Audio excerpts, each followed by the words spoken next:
the Saudi Pro League is sending shockwaves all over the world as they attempt to bring some of the game's biggest names to play in the country. They've already got Cristiano Ronaldo and Karim Benzema, with many others set to follow them. So here's a big question. What is the strategy behind signing these big names? And should the Premier League be worried? Well, Sports Commercial Advisor at JMW Solicitors, Ben Pepe, joins us live in the studio right now to help answer some of these questions. I mean, Ben, I don't know about you, but I find this absolutely fascinating, what's going on, and it's happening. We're just chatting off air just so very quickly. What have you made of this really strong play from the Saudi League with so many high-profile names being linked with moves?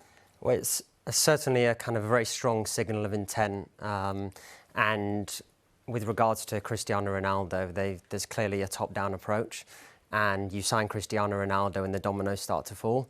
And I think no one expected this strategy to come to fruition as quickly as it had, and it continues to do. So we've got Ronaldo, we've got Benzema, and now we're seeing more and more players and an influx of players starting to move to the Saudi League, and there's some eye-watering figures being bandied about.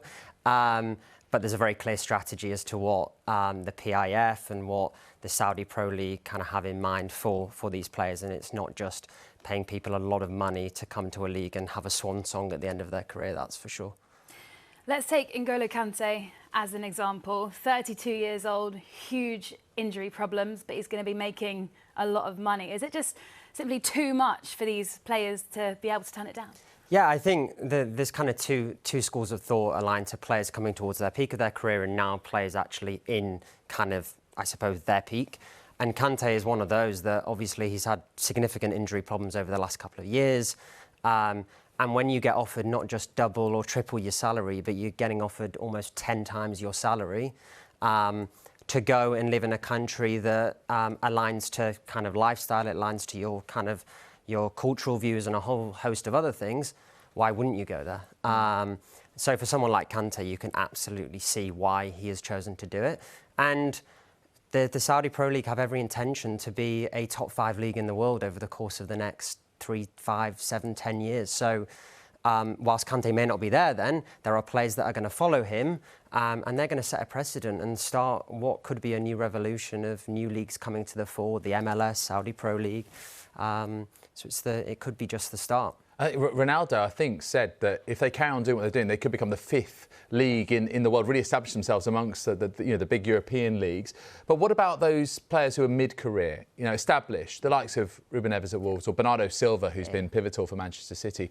The fact that they are linked, I mean, surely that's a big game changer, isn't it? Yeah, it absolutely is. And there's both the financial kind of, I suppose, profitability piece for these players. They're going to create generational wealth for themselves, their families. It's not just a case of having a very opulent, nice lifestyle now with the money that we know is involved in football in the Premier League, but we're talking generational wealth for their families and their future. So I think you've got the kind of the financial contribution, and then you've got where the league is going. And I think the players would have been presented with a very clear strategy and a very clear plan as to what, as I said earlier, the PIF and what the Saudi Pro League want to do, where they want to take football in the region. And who's to say that we might not see a team from Saudi in the Champions League in 5 years' time, right?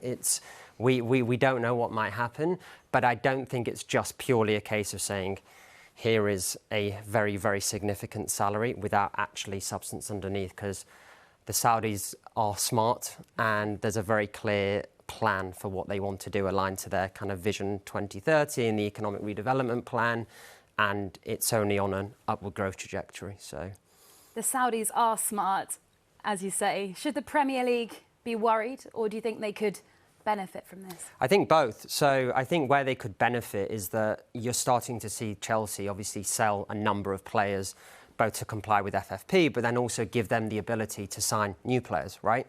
And so as players like N'Golo Kante, who have obviously been supremely successful in the Premier League, won Premier League titles, now move on as they go past their peak potentially, there will now be more money to be able to spend on an influx of new younger players, talent from across Europe, across the world, that comes into the Premier League, which is why we love it. So I think they can benefit there. I think where there potentially will be a threat is that as more and more players leave, does that dilute the product of the Premier League? Does that dilute the attractiveness of fans watching the Premier League. And I think rights holders in general have a real challenge at the moment, where the younger generation of fans, they follow players, they don't necessarily follow the teams that they play for.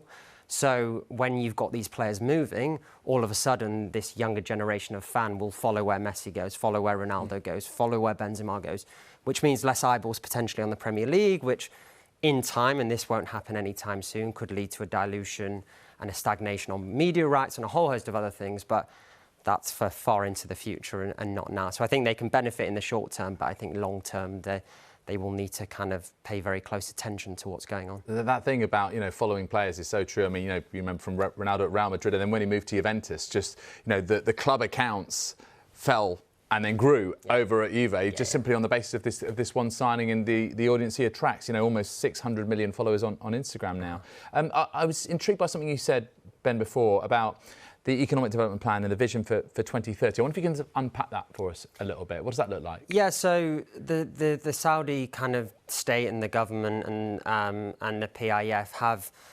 they've laid out fairly recently their kind of Vision 2030 economic redevelopment plan. And part of the strategy around that is to basically diversify revenue within the kingdom, so they're not solely reliant on oil money.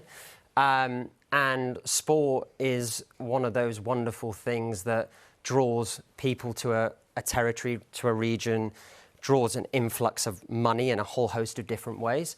And very clearly aligned in the short term to potentially hosting the World Cup in 2030. And there's a lot of talk about a joint bid between Saudi and some other countries for that. So this is all part of that strategy, and as I kind of keep alluding to, and as I alluded to earlier, there is a very clear short-term, medium-term and long-term plan as to where this goes. So we'll get to 2030 and the Saudis will be in position to say, look at what we can do, not just in football, but in boxing, in Formula One, obviously in golf, as we know. And they put on a good show. So if you can do that for the World Cup, then who knows where that may lead to, both obviously economically and then obviously politically as well. They put on a good show, but the Saudi regime will continue to face questions about their human rights record. How much do you think that will hang over anything that they're trying to achieve?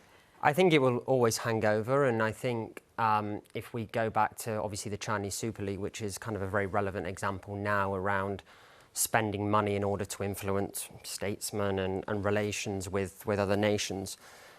It's not something that's new, and I think those questions will always kind of hang over what the regime and what the links to the PIF, to the state and sport will continue to try to achieve. But I think over time there is kind of further arguments basically that align to the fact that we can't be hypocritical either as kind of English consumers watching the Premier League. This is what happened to the Premier League 20 years ago when an influx of money, 30 years ago, sorry, when an influx of money came in. And people are talking about the European Super League and, what a danger that could be or could have been. Well, some people are saying that, look at the Premier League now and the dominance it has, and why shouldn't other leagues also try and come to the fore here? I think, it is obviously the long-term pictures you've set out there, Ben, is something that we'll keep a close on. But even in the meantime, the short-term picture is compelling, because here on Sky Sports News, day by day, hour by hour, we are talking about who might be moving where, and that picture is changing all the time. It's been fascinating getting your insights. Thank you, Ben. Thank you. Really appreciate it.